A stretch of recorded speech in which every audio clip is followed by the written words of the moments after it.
नमस्कार साथियों, उम्मीद करता हूं आपने इस बार का एसे का पेपर देख लिया होगा और देखते ही आपके चेहरे का रंग उड़ गया होगा।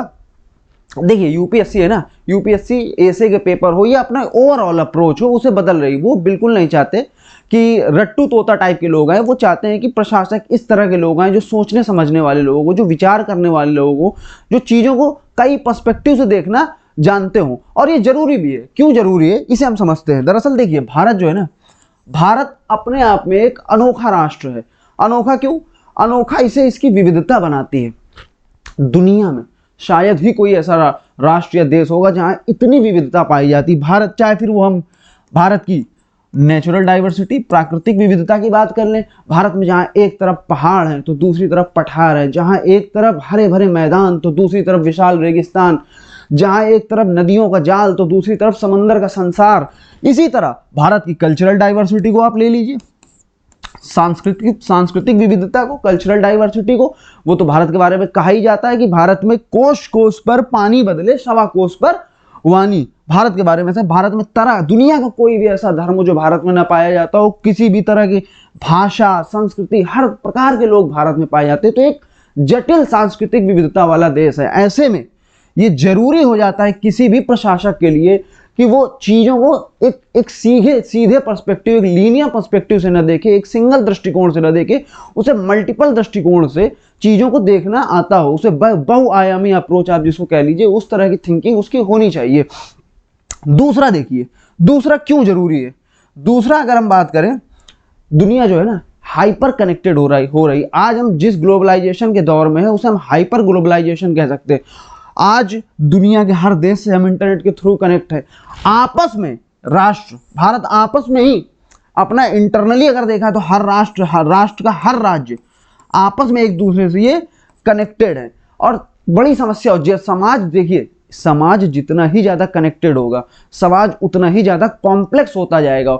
और ऐसे में एक प्रशासक की जिम्मेदारी ज्यादा बढ़ जाएगी कि वो समाज के हर दृष्टिकोण से सोचना समझना सीखे। वो किसी एक धर्म को बढ़ावा न दे, या किसी एक धर्म के पर्सपेक्टिव से न सोचे, किसी एक संस्कृति के पर्सपेक्टिव से न सोचे, किसी एक लिंग के पर्सपेक्टिव से न सोचे। उसे बहुआयामी थिंकिंग या बहुआयामी मल्टीपल डाइवर्सिटी थिंकिंग, उसे इस तरह की सोच डेवलप करनी ही पड़ेगी। इसलिए वो अपने ऐसे की अपनी अप्रोच जो है वो बदल रहे हैं। और थोड़ा सा इस तरह के ऐसे पूछे जा रहे हैं जो थोड़ा सा डीप हो, जो थोड़ा सा आपके ब्रेन को क्यूरियस करें, आपके ब्रेन को थोड़ा सा एनर्जी सोचने पर मजबूर करें, ताकि थोड़ी सी आपको मेहनत भी करनी पड़े और चीज़ों को आप समझें भी अलग अलग। तो फिर देखिए क्या पेपर आया उसे हम देख लेते हैं।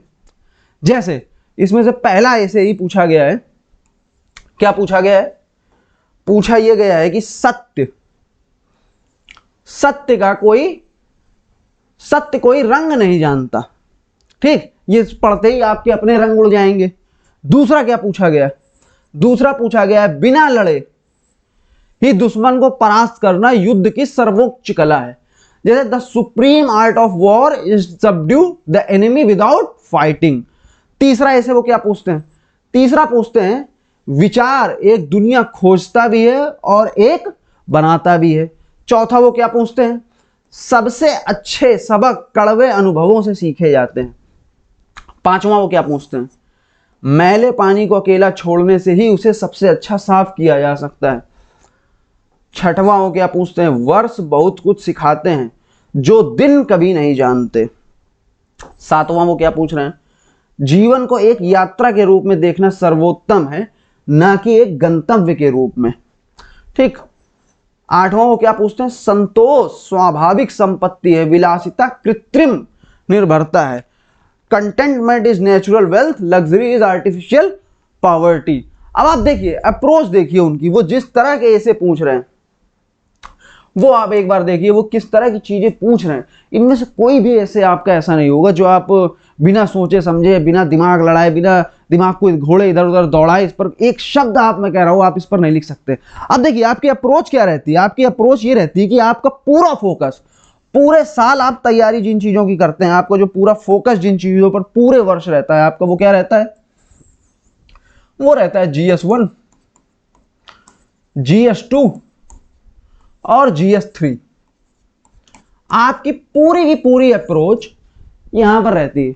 लेकिन आप समझिए, आपको जो कुछ जिन सब्जेक्ट से आपका सिलेक्शन होना है, एक तो ऐसे, एक एथिक्स, एक ऑप्शनल और एक इंटरव्यू। आपको ज्यादा जहां फोकस करना चाहिए जिन चीजों पर जो आपसे मेहनत भी कम मांगती हैं और जो स्कोरिंग भी है, जहां से आपका सिलेक्शन तय हो रहा है, वहां पर आपको ध्यान देना चाहिए, बजाय इसके कि आप तो पूरा वर्ष GS1, GS2 और GS3 यही आप हिस्ट्री, पॉलिटी, ज्योग्राफी, इकोनॉमी ये रटते रहते हैं पूरा साल एक समय भी। और ऐसे तो ये पेपर ऐसा माना जाता है कि ठीक है, मेंस के पेपर से हम 10 दिन पहले ऐसे की तैयारी करेंगे। इसमें तो पहले ही बता दिया गया है, इसी पर एक ऐसे देख लीजिए, आपका पूछ लिया गया है कि तैयारी हम 10 दिन पहले कर लेंगे। तो वो क्या पूछते हैं, वो पूछते हैं वर्ष बहुत कुछ सिखाते हैं जो दिन कभी नहीं जानते। आप क्या कर रहे हैं, आप एक दिन में पूरी तैयारी करना चाह रहे हैं, किसकी, ऐसे की। ऐसे एक विचारों की प्रक्रिया है, विचार आपके 10 दिन में नहीं बन जाएंगे। आपको एक मस्तिष्क को अपने उस चीज के लिए ट्रेंड करना पड़ेगा, तब जाकर कहीं आप एक थिंकिंग ब्रेन डेवलप कर पाएंगे। न्यूरोप्लास्टिसिटी ब्रेन साइंस में एक कंसेप्ट है, उस पर अभी हम बात फिलहाल नहीं करेंगे, लेकिन वो यही बात करता है कि थिंकिंग, ये जो आपका थिंकिंग ब्रेन है वो 10 दिन की पढ़ाई में नहीं बन जाएगा। और ऐसे सॉल्व करने के लिए जो आपको जिस तरह का ब्रेन चाहिए, वो चाहिए थिंकिंग ब्रेन।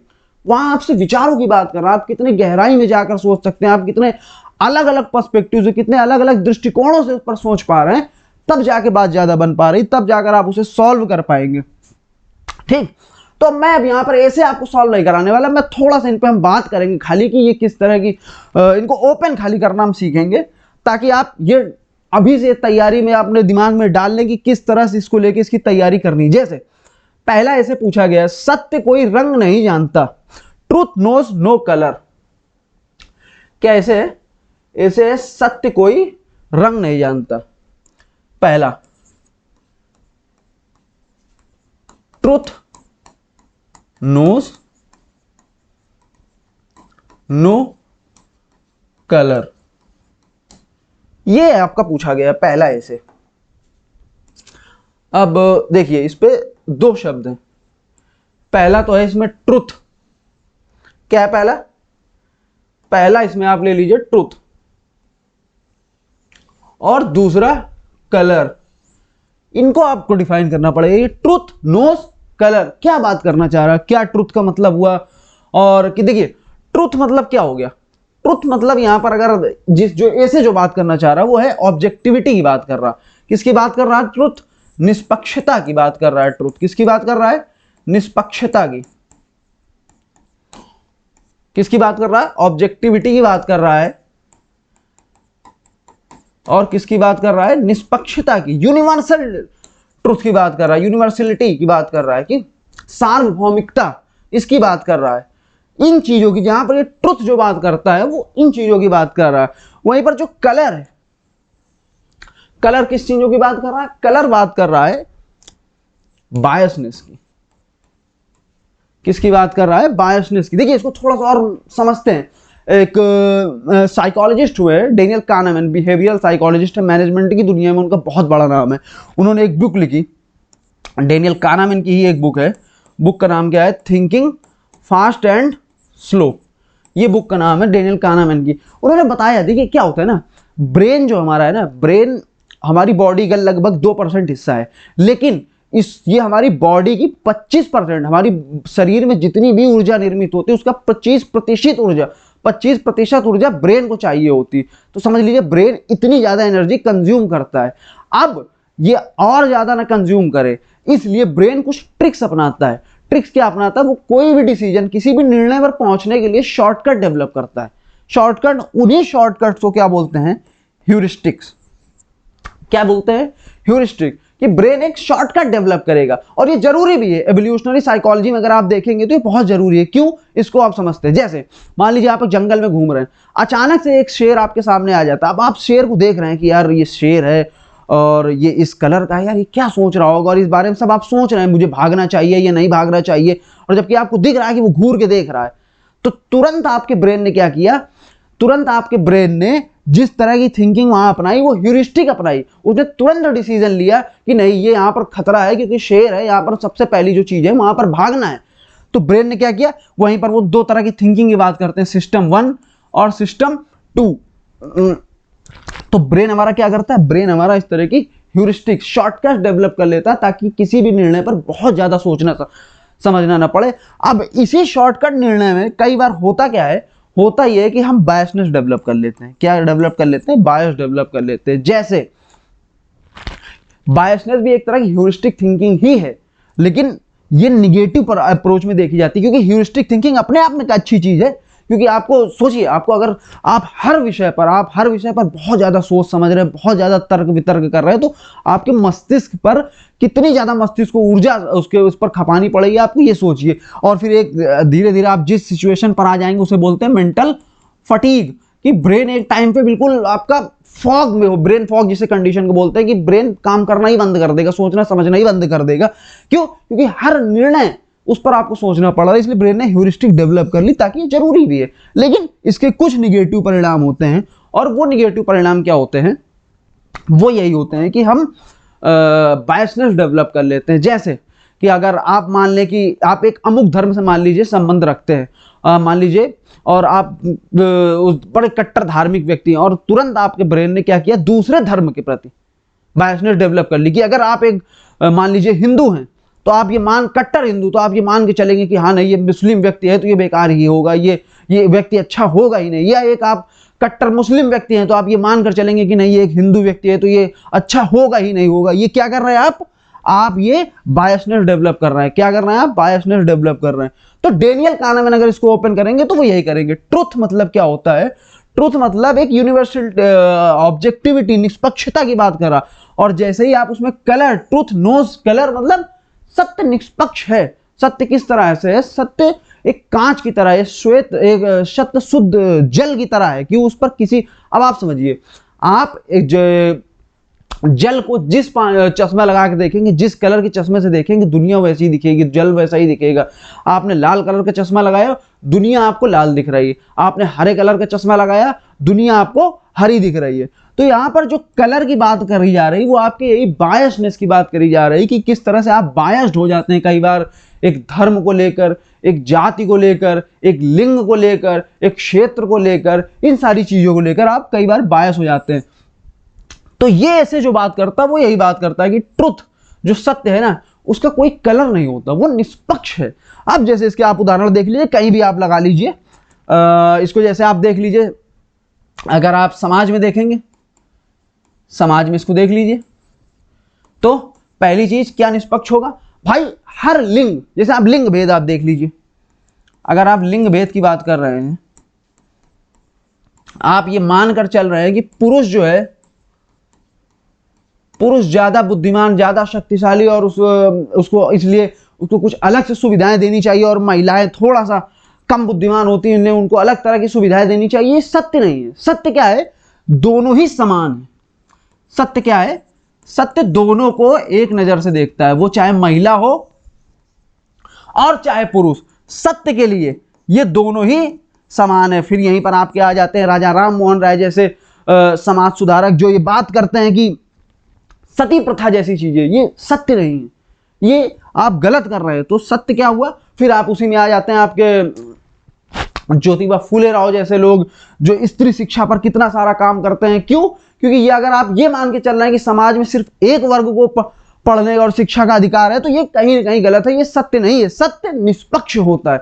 इसलिए जब सत्य की बात करी जा रही, आप इसको किसी अलग अलग एंगल से आप इसको धर्म से जोड़ लीजिए। जैसे लोग अलग अलग बताते हैं कि हमारा धर्म सत्य है, हमारा धर्म सही है, हमारे धर्म पर आओ, हमारे धर्म की बातें मानो, ये सही। जिद्दू कृष्णमूर्ति, जय कृष्णमूर्ति जी ने आप कह लीजिए, वो बड़ी अच्छी बात कहते हैं, truth is a pathless land. क्या कहते हैं वो? Truth is a pathless land. सत्य का कोई मार्ग नहीं है। जो तरह तरह के पंथ के लोग बैठ गए हैं ना कि ईश्वर तक पहुंचना है आपको, तो क्या करिए आप? हमारे धर्म को मानिए। ईश्वर तक पहुंचना है आपको, हमारे धर्म तक आइए। नहीं, ईश्वर या सत्य का कोई मार्ग नहीं। सत्य बस सत्य है। इसीलिए जो ये ऐसे बात करता है, दरअसल ये बात करता है कि आप भेदभावपूर्ण और ये सारी चीजें जो हैं उसकी बात करता है। दूसरा जो ऐसे आप अगर हम लोग देखें, दूसरा क्या है? बिना लड़े ही दुश्मन को परास्त करना युद्ध की सर्वोच्च कला है। देखिए, ये जो लिया गया है, ये लिया गया है बिना लड़े ही दुश्मन को परास्त करना युद्ध की सर्वोच्च कला है। दरअसल एक आर्मी जनरल हुए सुन त्सू, कौन हुए? सुन त्सू। इन्होंने एक बुक लिखी, बुक का क्या नाम है उनकी? The art of war. ये जो कथन है कि बिना लड़े दुश्मन को परास्त करना युद्ध की सर्वोच्च कला है, ये कथन दरअसल इनकी इस book the art of war, इसी बुक से लिया। देखिए मैं आप लोगों से अक्सर कहता रहता हूं कि किताबें पढ़िए। देखिए यहां पर मैं जो भी बकवास बता रहा हूं ऐसे को लेकर, मैं ऐसे समझाने का प्रयास आपको कर रहा हूं, वो सारी उनमें से आपको एक बात कुछ भी सीखने की जरूरत नहीं। आपको सिर्फ दो चीजें सीखनी चाहिए। एक तो अच्छी से अच्छी किताबें पढ़िए, आप खूब पढ़िए, अच्छी से अच्छी जो भी किताबें हो सके। आप प्रेमचंद को पढ़िए, अगर आप हिंदी में हैं तो आप जयशंकर प्रसाद को पढ़िए, आप मुक्तिबोध को पढ़िए, कितने अच्छे अच्छे लेखक हैं हमारे पास, आप उनको पढ़िए। और दूसरा, चिंतन करिए, खूब चिंतन करिए। देखिए आजकल हो क्या रहा है, आजकल देखिए दो तरह के नॉलेज होते हैं, एक है फास्ट नॉलेज, दूसरा है स्लो नॉलेज। फास्ट नॉलेज क्या है? फास्ट नॉलेज ये है कि मुझे कोई चीज जाननी है और मैंने जाके चैट जीपीटी से पूछ लिया, चैट जीपीटी ने उसका बना बनाया आंसर दे दिया। और दूसरा क्या है? Slow knowledge. स्लो नॉलेज क्या है? मैंने उस चीज को पढ़ा, उसको अलग अलग रिसोर्सेज से पढ़ा, फिर उसको समझा, फिर उस पर चिंतन किया, ये है स्लो नॉलेज। अब आप समझिए बात को, कई ऐसी रिसर्च हुई जो ये बताती है कि जो भी लोग फास्ट नॉलेज और इन सब पे इस तरीके के रिसोर्सेज अपनाते हैं, वो गूगल कर लेंगे तुरंत किसी चीज का जवाब जानने के लिए, चैट जीपीटी पर चले जाएंगे, तो वो जो चीज पढ़ कर आए हैं, जो चीज समझ कर आएंगे, थोड़ी देर बाद ही उन्हें वो चीज नहीं पता होती कि उन्होंने क्या पढ़ लिया। उनकी मेमोरी पर बहुत बड़ा असर पड़ता है। जब आप फास्ट नॉलेज अप्रोच अपनाते हैं, उनकी मेमोरी रिटेंशन पावर बहुत कम होती है, उनकी कॉग्निटिव पावर बहुत कम होती, उनकी इमेजिनेशन पावर बहुत कम होती है, ये सारी उनकी क्रिटिकल थिंकिंग पावर, ये सारी पावर उनकी घट जाती है, उनकी एक्चुअली कॉग्निशन पावर पूरी की पूरी घटती है अगर आप फास्ट नॉलेज अप्रोच को अपनाते हैं। दूसरा स्लो नॉलेज है कि आप किसी विषय को पढ़ रहे हैं, फिर उस पर चिंतन कर रहे हैं, ये आपके ब्रेन, जब मैंने आपसे बात करी थी ना न्यूरोप्लास्टिसिटी ब्रेन का यही साइंस है कि आप जितना ज्यादा उस पर चिंतन करेंगे, उतना ही ज्यादा उस विषय पर आपकी कमांड और अच्छी पकड़ बनेगी, उतना ही ज्यादा आप थिंकिंग ब्रेन डेवलप कर पाएंगे। और ऐसे को सॉल्व करने के लिए क्या चाहिए? एक थिंकिंग ब्रेन। तो आपको सिर्फ दो चीजें चाहिए। ये जो मैं बता रहा हूं ये तो ठीक है, ये आप पढ़ लीजिएगा, लेकिन इसका ये जरूरी नहीं कि आप यही इस्तेमाल करेंगे, तब तो इस क्लास का औचित्य ही खराब हो गया। आप जो बेसिकली इस क्लास से सिर्फ दो चीजें सीख सकते हैं, उनमें से एक ये है कि आप अच्छी बुक्स पढ़िए, अच्छे विचारकों को पढ़िए, और दूसरा उस पर चिंतन करिए, खूब अच्छे से सोचिए। आप ये नहीं कि आप रील स्क्रॉल करने वाले लोग हो गए और सीधा डिस्ट्रैक्टेड माइंड आपका हो रखा है, बिल्कुल ये चीजें काम नहीं करेंगी। तो बुक्स पढ़िए, रीडिंग और थिंकिंग, ये दो चीजें चाहिए आपको सिर्फ और सिर्फ। तो वही मैं बात कर रहा था, the art of war. Art of war की मैं अब बात करता हूं। ये एक सेना नायक थे और उस सेना में वो थे जनरल, और इन्होंने ये बुक लिखी थी। और इनकी खासियत ये है कि ये अपनी लाइफ में सुन त्सू एक भी वॉर नहीं हारे। और दूसरा, ये बुक की खासियत ये है कि आज ये दुनिया के हर डिफेंस का बंदा तो पढ़ता ही पढ़ता है ये किताब। दूसरा, डिफेंस का पहला, दुनिया का डिफेंस का हर बंदा इसे पढ़ता है। और मैनेजमेंट की दुनिया में बैठा हुआ कोई भी टॉप बंदा ऐसा आप मुझे बता दीजिए जो इस बुक का जिक्र करता हो, या इस बुक को पढ़ता ना हो, या इस बुक की रिकमेंडेशन ना देता हो, या इस बुक पर बात ना करता हो। अब ऐसे क्या आया था? ऐसे आया था कि बिना लड़े ही शत्रु को हरा देना, या उसको वो कर देना। क्या ऐसे है? बिना लड़े ही दुश्मन को परास्त करना युद्ध की सर्वोच्च कला है। अब ये ऐसे क्यों आया होगा? आप एक बार सोचिए कि ये ऐसे आया क्यों होगा।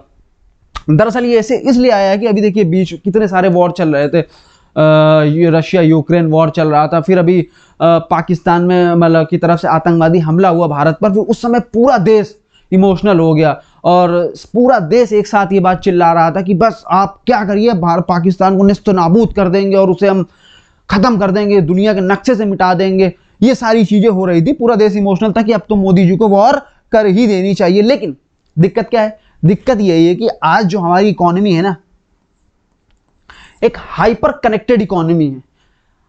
किस जगह क्या हो एक कंट्री की इकोनॉमी को अगर कुछ फर्क पड़ता है तो हमारी इकोनॉमी पर उसका बहुत बड़ा असर पड़ता है कि अगर दुनिया की किसी इकोनॉमी में एक छोटा सा असर आता है तो उसका असर भारत पर जरूर पड़ेगा।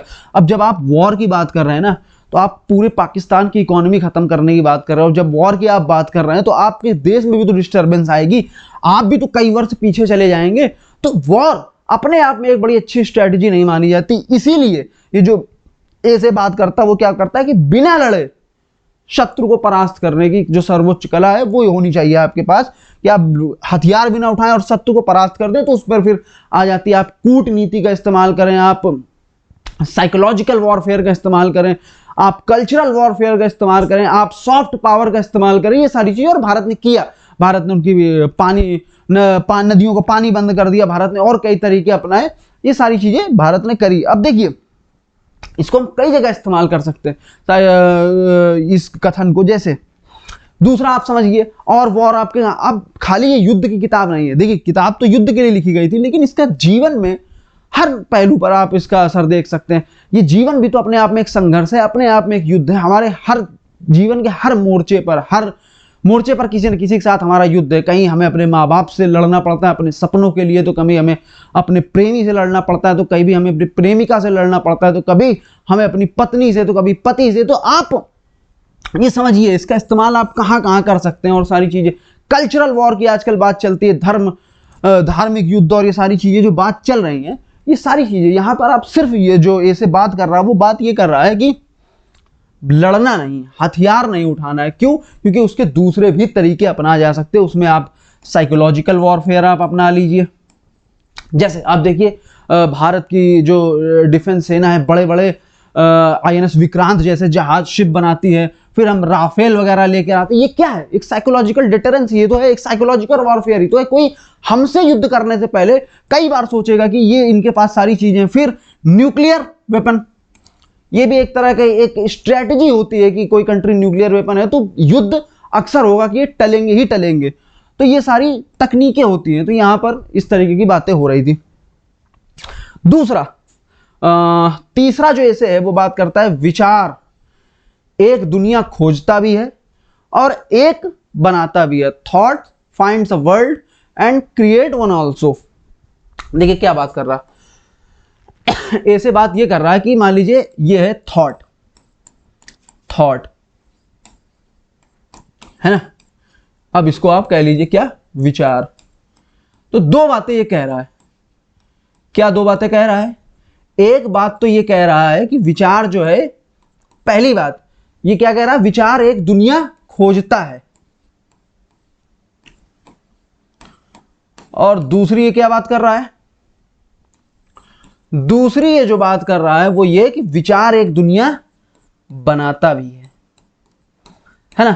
देखिए दो तरह की दुनिया है, एक तो ये प्राकृतिक दुनिया जिसे प्रकृति ने बनाई है, और दूसरी है कल्चरल दुनिया जिसे हमारे विचारों ने बनाया है। तो क्या बात कर रहा है? ऐसे ये बात कर रहा है। देखिए दुनिया दो तरह की हमने बात कर ली। ऐसे बात कर रहा है, एक तो ये विचार दुनिया खोजता है। जैसे न्यूटन है, न्यूटन पेड़ के नीचे बैठे हुए हैं और बैठे अपना कुछ सोच रहे हैं, काम कर रहे हैं चीजें। अचानक उनके सर पे एक फल गिरता है, सेब। और जैसे ही वो सेब गिरता है उनके दिमाग में एक विचार आता है, क्या, ये सेब नीचे क्यों गिरा, आखिर ये नीचे ही क्यों गिरा। ये क्या था? एक विचार। और इससे उन्होंने फिर अध्ययन किया और सारी चीजें, और वहीं से उन्होंने जिस सिद्धांत को दिया वो क्या था?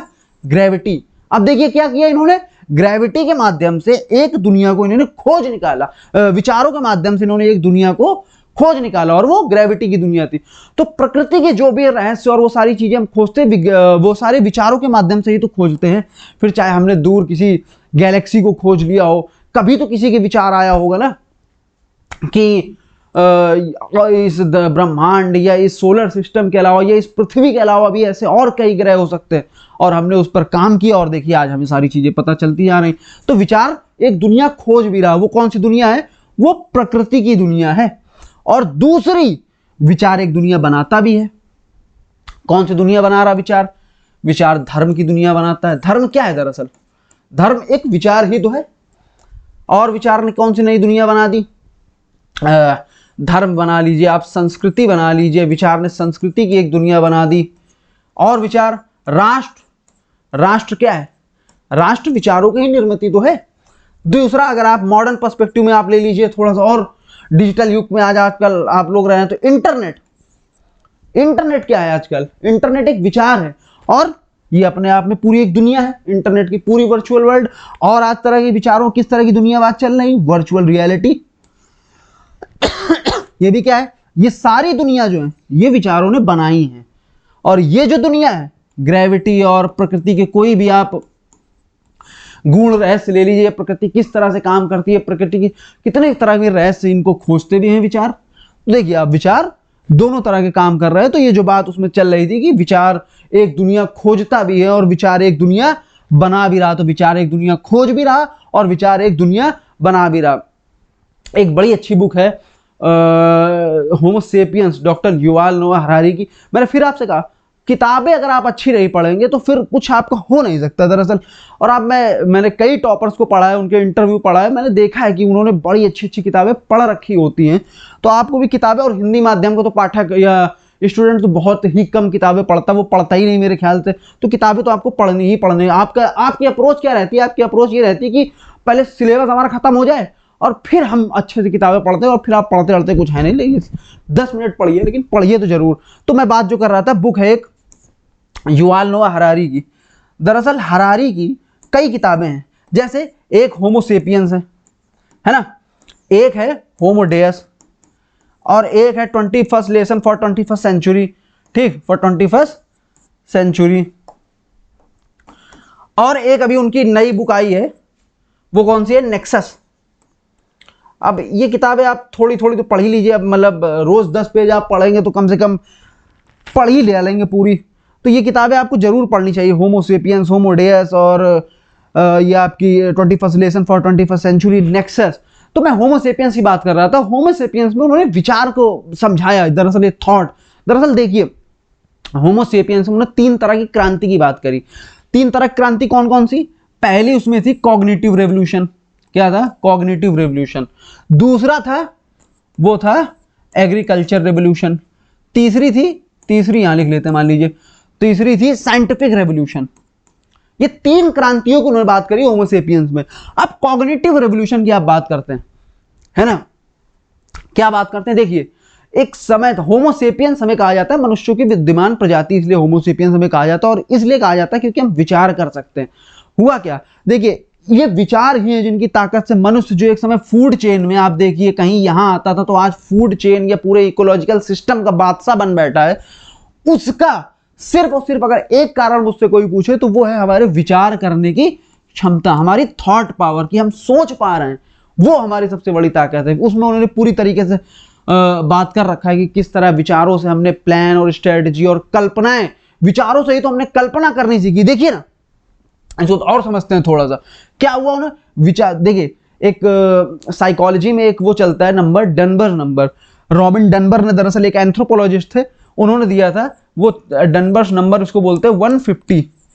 ये है डनबर्स नंबर, ये साइकोलॉजी में चलता है। ये क्या बात करता है? ये बात ये करता है कि आप व्यक्तिगत रूप से सिर्फ और सिर्फ 150 लोगों से संबंध बना सकते हैं। अगर कोई ग्रुप है, कोई ग्रुप अगर उसकी संख्या सॉरी 150 लोगों से ज्यादा होती है ना, तो वो ग्रुप सर्वाइव नहीं कर पाएगा, वो ग्रुप टूट जाएगा। और 150 लोगों की जो सर्वाइव संख्या बनती है, ये व्यक्तिगत पहचान पर बनती है लोगों से, कि हम व्यक्तिगत रूप से एक दूसरे को जानते हैं।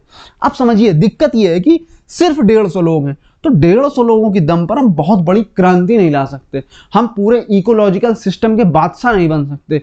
इसके लिए हमें क्या करना पड़ेगा? इसके लिए हमें करना पड़ेगा कि कुछ ऐसा मैकेनिज्म ढूंढे, कुछ ऐसे तरीके ढूंढे जिसमें 150 नहीं, हम 150 करोड़, जो आज भारत की जनसंख्या लगभग आप मान लीजिए 150 करोड़ लोगों को एक साथ लाकर खड़ा कर दें। तो फिर उन्होंने क्या किया? उन्होंने जो हम जिस दुनिया की हम बात कर रहे थे, उन्होंने वो दुनिया बना दी। कौन सी दुनिया बना दी? कहां चला गया? उन्होंने वो दुनिया बना दी। और कौन सी दुनिया बनाई? धर्म उन्होंने इजाद कर लिया, धर्म इजाद कर लिया। अब आप देखिए, एक धर्म के नाम पे लाखों करोड़ों लोग एक साथ जुड़ जाते हैं, चाहे भले ही वो एक दूसरे को न जानते हो। दूसरे राष्ट्र, अगर आज हम 150 करोड़ है और एक साथ बड़े अच्छे से रह रहे हैं, एक साथ आपस में भाईचारे के साथ रह रहे हैं, तो उसका एक बड़ा कारण है, क्या है?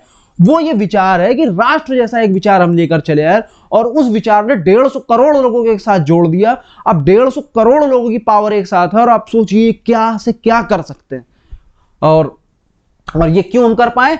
वो इसलिए कर पाए क्योंकि हमारे पास क्या था? विचार, विचारों की शक्ति। तो क्या बात हो रही थी कि विचार एक दुनिया बना भी रहा है और विचार एक दुनिया खोज भी रहा है। अब आप इसकी ताकत देख लीजिए क्या होता है मामला। तो ये सिर्फ मैंने इसको ओपन किया है, मेरा मानना ये सिर्फ मैं इसको ओपन कर दूं, आप सीखें खाली कि किस तरह ओपन किया जाता है और किस तरीके से थिंकिंग ब्रेन में चाह रहा हूं आपका डेवलप हो। बाकी सारी चीजें तो ये सब आप खुद ही पढ़ समझ लेंगे, वो कोई ये बहुत महत्वपूर्ण चीजें नहीं है। चलिए खैर, अगला ऐसे देखते हैं हम। अगला क्या है? अगला ये है कि सबसे अच्छे सबक क्या है? सबसे अच्छे सबक कड़वे अनुभवों से ही सीखे जाते हैं। कौन सीखता है सिर्फ बातों से? सबको एक हादसा जरूरी है। तो यही बात है कि सबसे अच्छे सबक कड़वे अनुभवों से ही सीखे जाते हैं। जैसे क्या आप इसको ले सकते हैं? हिटलर था जैसे, है ना, एक कंसेप्ट था, कंसेप्ट फ्रांसिस गाल्टन ने शायद दिया था, मुझे अब नाम याद नहीं आ रहा। कंसेप्ट था यूजेनिक्स। यूजेनिक्स का कंसेप्ट था। एक कंसेप्ट ये था, दरअसल इससे पहले एक विचारधारा ये चलती थी, वो विचारधारा ये चलती थी कि यूजेनिक्स का कंसेप्ट कि मनुष्य दरअसल बुद्धिमान कोई व्यक्ति है, ये किस बात पर निर्भर करता है। तो एक डिबेट चलती थी। डिबेट क्या चलती थी? अगर कोई व्यक्ति बुद्धिमान है तो वो जेनेटिक कारणों की वजह से है या एनवायरनमेंट का उस पर असर पड़ता है इसलिए बुद्धिमान है। तो माना ये कुछ लोग ऐसा मानते थे कि नहीं, जीन्स, जो जीन्स हैं वो हमारे इंटेलिजेंस के लिए जिम्मेदार है, ना कि इन्वायरमेंट के लिए। और यही से एक कंसेप्ट आपका डेवलप हुआ था आईक्यू। आईक्यू टेस्ट जो आपका माना जाता है कि आईक्यू किसी का ये है और हम ये मान के चल देते हैं कि इसमें इनका जीन्स का बहुत बड़ा योगदान है, प्रकृति इन्वायरमेंट का उसके नहीं कोई योगदान है, तो वो थोड़ा सा गलत अप्रोच हो जाती है। दरअसल दोनों ही चीज़ों की अप्रोच होती है, लेकिन वो तो खैर डिबेट बात की बात है। फिर ये माना जाने लगा कि नहीं, अगर कोई व्यक्ति श्रेष्ठ है, कोई बुद्धिमान है, तो उसका बड़ा कारण या उसका एकमात्र कारण यह है कि वो जेनेटिकली रूप से ऐसा है। और वहीं से एक कंसेप्ट निकल कर आया, वो कंसेप्ट क्या है? यूजेनिक्स का कंसेप्ट था। अब इसने क्या किया? ये इस बात का सपोर्ट करता था, क्या सपोर्ट करता था कि जो अच्छी नस्ल वाले व्यक्ति हैं, जो अच्छे जीन्स वाले व्यक्ति हैं, उनको ज्यादा से ज्यादा बच्चे पैदा करना चाहिए, उनको अपनी पॉपुलेशन ज्यादा से ज्यादा बढ़ानी चाहिए, और जिनके जीन्स कम अच्छे हैं उनको अपनी पॉपुलेशन धीरे धीरे कम करनी चाहिए। और एक समय ऐसा आएगा कि समाज में ये लोग बचेंगे और बाकी लोगों का खात्मा हो जाएगा, या बाकी लोग समाज से धीरे धीरे कम हो जाएंगे या हट जाएंगे। अब हिटलर ने क्या तरीका अपनाया? हिटलर ने यही तरीका, हिटलर क्या मानता था कि आर्य जो जाति है या ना वो लोग हैं वो ज्यादा श्रेष्ठ होते हैं, बाकी लोग उतने श्रेष्ठ होते नहीं। तो उन्होंने चुनकर मास लेवल पर गैस चैम्बर बनवाकर लोगों को मरवा दिया। उन्होंने क्या किया? इस यूजेनिक्स के कंसेप्ट की वजह से। समझ रहे हैं बात को? अब ये जर्मनी ने एक अनुभव लिया, यूरोप ने एक अनुभव लिया, लोगों ने इससे एक अनुभव लिया। क्या अनुभव लिया? यही कि इस तरह की चीजें गलत हैं, और उन्होंने फिर उस पर चीजें बदली और अलग तरीके की चीजें लाई। तो जो बात ये कर रहा है कि सबसे अच्छे सबक कड़वे अनुभवों से ही सीखे जाते हैं। तो अनुभव सिर्फ, अगर आप, मैं कुछ चीजें बताता जाऊं, जैसे आपसे कितनी ही बार लोगों से कहा गया होगा कि ऐसे एक दिन की चीज नहीं है, आप लगातार थोड़ा सा इस पे पढ़िए, थोड़ा सा सोचते रहिए और तैयारी करते रहिए। आपने नहीं सीखा और फिर अंततः आपको इस तरह के ऐसे का सामना करना पड़ा और आप वहीं धड़ाम हो गए। अब अगली बार आप क्या करेंगे? अगली बार आप ये करेंगे कि इसकी तैयारी अभी से स्टार्ट कर देंगे। क्यों? क्योंकि आप अनुभव से, अब आपने अनुभव कर लिया। जैसे एक छोटा बच्चा आप देख लीजिए, छोटे बच्चे को आप कितना भी मना करते रहिए कि वहां नहीं जाना, ये नहीं करना, वो चीज बेकार है, उसे आपको खाना नहीं है, ये आग है, उससे दूर रहो, बच्चा नहीं मानेगा, वो जाता रहेगा। और एक बार जहां उसने आग में हाथ डाला, हाथ जला, वो तुरंत उसके अगली बार से बिल्कुल कायदे में रहने लगेगा। दूसरा, जैसे आप तैयारी करते हैं और तैयारी के दौरान देखिए, ये उम्र ही ऐसी है कि तैयारी भी वही हो रही है और हार्मोनल चेंजेस भी हो रहे हैं और सारी चीजें हो रही है, तो प्रेम प्रसंग और ये सारी चीजें भी हो रही। फिर आप क्या करते हैं? आपको लोग समझाया जाता है कि नहीं, अभी ये तुम्हारी उम्र है, इसे पढ़ लो। तो लेकिन ठीक है, हम सारी चीजें मैनेज कर लेंगे, आपका जो मानना रहता है।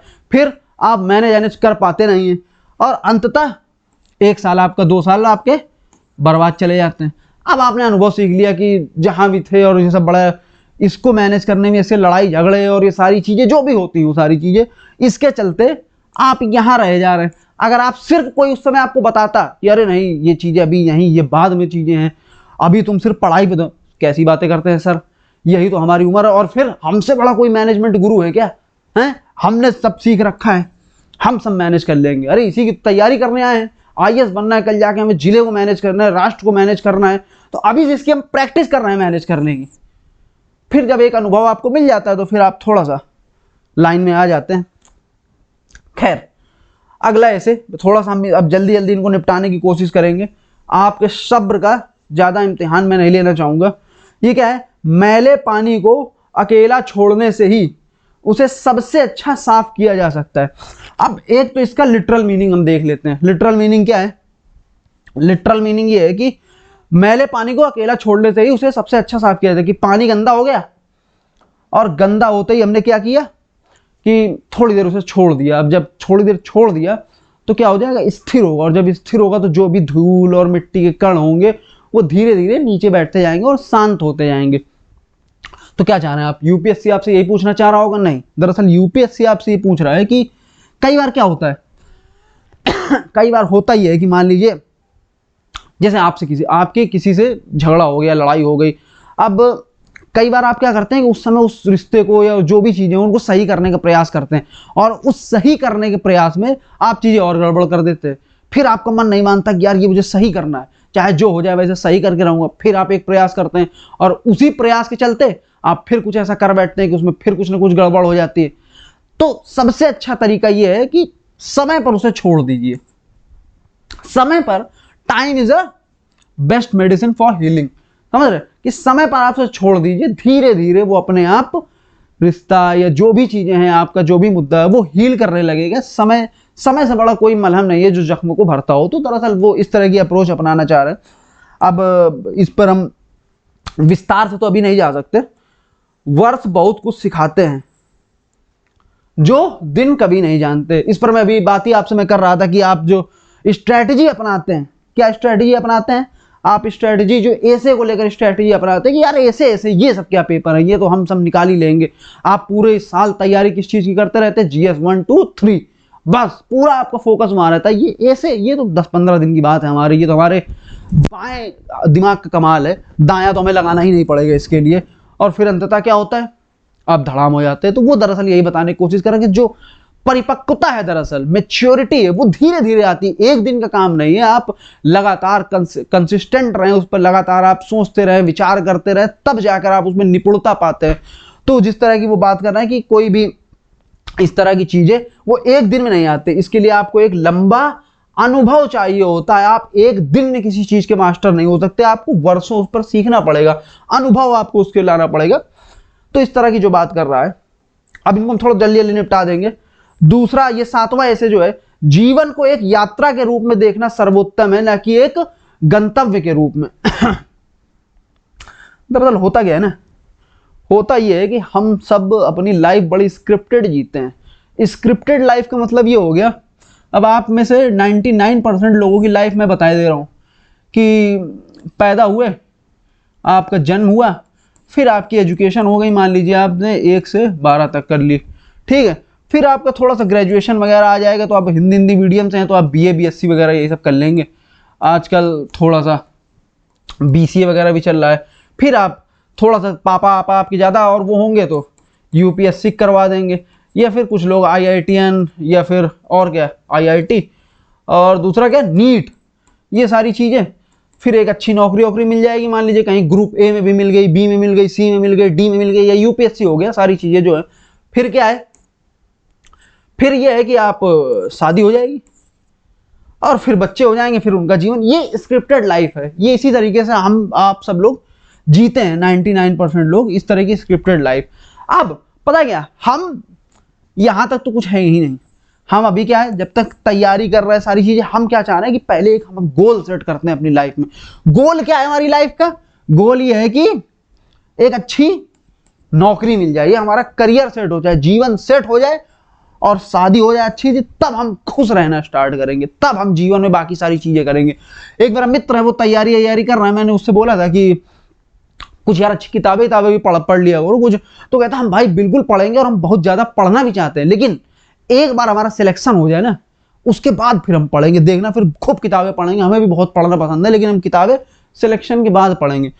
एक एक एक लड़की से मेरी बात हो रही थी, वो कह रही थी कि जिस दिन मेरा सिलेक्शन हो जाएगा, वो समझ लिया आज तक वो मॉल नहीं गई। आप ये बात समझ लीजिए, ये अपने आप में थोड़ा सा विचार ना करने वाली बात है, लेकिन है तो सच्चाई ही। उसका मानना था कि जब उसकी सरकारी नौकरी लग जाएगी, तब वो अपने पैसे से पहली बार मॉल जाएगी।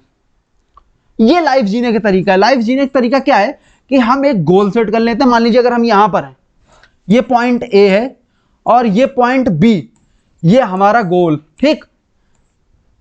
अब हम यहां पे हैं, हमें यहां पहुंचना है, तो हम खुश तभी होंगे या हम अपने जीवन को तभी मानेंगे हमारा जीवन अब अच्छा हो गया है, अब हम अच्छे से जिएंगे, अब हम खुशी तरीके से जिएंगे, जब हम ये अचीव कर लेंगे। और ज्यादातर लोगों के लिए अचीवमेंट हमारी और आपकी उम्र के लिए उनके क्या है कि सक्सेस मिल जाए।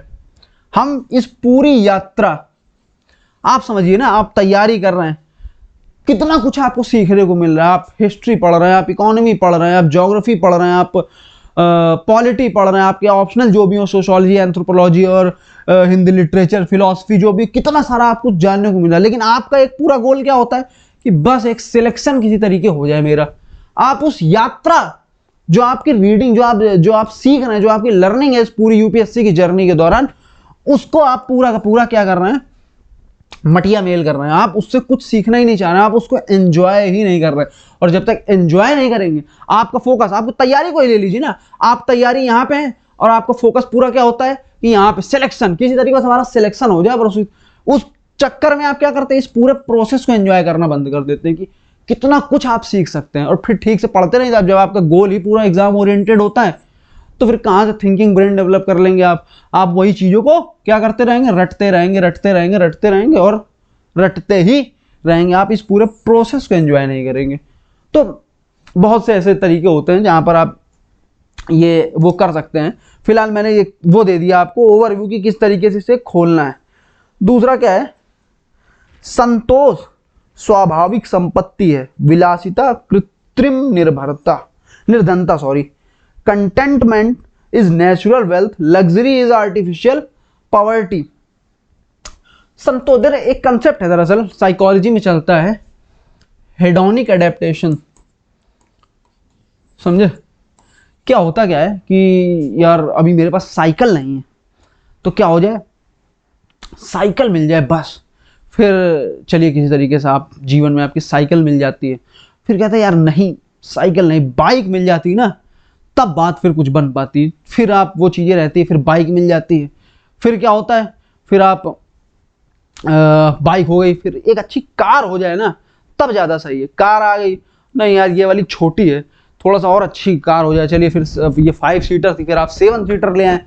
फिर क्या किया, फिर आपने किया क्या, यार 7 सीटर में मज़ा नहीं आ रही, फॉर्चूनर वगैरह कोई और इस तरीके की गाड़ियाँ हो जाए, फॉर्चूनर और ये आपकी पजेरो हो गई, आपकी ऑडी BMW इस टाइप की गाड़ियाँ कुछ हो जाए तो ज़्यादा मज़ा आ जाएगी। अब ये हो क्या रहा, ये रहा है कि इसी को आप हेडोनिक एडेप्टेशन बोलते हैं कि आपको जो चीज़ें मिलती जा रही हैं, आपका संतोष वहाँ पे ख़त्म हो जाता है। आप ज़्यादा से ज़्यादा चीज़ें कंज्यूम करना चाहते हैं, क्यों, और इसी प्रक्रिया में आप खुद को या खुद की परिस्थिति को दूसरे से कंपेयर करते जाते हैं कि मेरे पास तो बाइक है, उसके पास कार है, ठीक, मेरे पास बाइक है और उसके पास कार है। आपने कंपेयर किया, अच्छा जैसे ही आपने कंपेयर किया तो आप बेचैन हो जाएंगे कि यार मुझे भी बस चाहिए। फिर क्या है, मान लीजिए आप कार ले आए, फिर आपने क्या किया, फिर किसी तीसरे से कंपेयर कर लिया कि यार मेरी वाली यार तो वैगनआर है और उसकी वाली कौन सी आप ले लीजिए, वरना चलो फॉर्चूनर ले लेते हैं, उसकी वाली फॉर्चूनर है, मेरे पास वैगनआर है, उसके पास फॉर्चूनर। फिर आप बेचैन हो गए कि अरे यार फॉर्चूनर चाहिए और वैगनआर है। क्या हो रहा, आप संतोष नहीं, और उसी तरीके से आपकी लाइफ भी वैसी होती जा रही। कैसी होती जा रही कि अगर आपके अंदर संतोष नहीं तो आप हर पल बेचैन रहेंगे, और बेचैन है तो क्या सच में आपका जीवन अच्छा जा रहा है। एक अच्छा जीवन, देखिए कई बार सक्सेस की लोग बात करते हैं, सक्सेस की क्या बात करते हैं, सफलता की बात ये करते हैं कि जो सफलता के मायने हैं उनके, वो ये है कि एक बढ़िया बड़ी सी गाड़ी, एक बड़ा सा बंगला और ये सारी चीजें हो जाए, जरूरी है, ठीक है, ये भी एक सक्सेस का ही एक हिस्सा है, ये मटेरियल हिस्सा है सक्सेस का। सक्सेस अपने आप में एक बड़ा है, अगर ये मटेरियल सक्सेस आप इसको ले लीजिए, ये सक्सेस का ही एक पार्ट है। अगर सक्सेस बड़ा गोला है तो मटेरियल सक्सेस उसका एक छोटा गोला है जो इसकी बात करता है। अब आप समझे बात को कि ये छोटा गोला है उसका, इसी में मटेरियल सक्सेस इसका बड़ा छोटा गोला है, तो सक्सेस एक बड़ा गोला है। इसमें अब आप क्या करते हैं, सक्सेस की एक तो परिभाषा ये हो गई कि बड़ा अच्छा कुछ हमें मिल जाए और ये सारी फॉर्च्यूनर गाड़ी हो जाए, सारी हो जाए, लेकिन असली सफलता तो वो है ना कि आप शांति से सो पा रहे हैं, आप अच्छे से अपने परिवार के साथ समय बिता पा रहे हैं और ये सारी चीजें। तो खैर चलिए इसको अब यहीं तक रहने देते हैं, थोड़ा सा लाइट की प्रॉब्लम हो गई है, अब जहां तक हमने बात करनी थी जरूर इस पर कर लिए, लाइट की समस्या की वजह से हम इस पर अब उतनी आगे बात नहीं कर सकते। खैर अब इसे उतना ही रहने देते हैं, आपके धैर्य की भी ज़्यादा परीक्षा हो। इस क्लास को यही समाप्त करते हैं, धन्यवाद।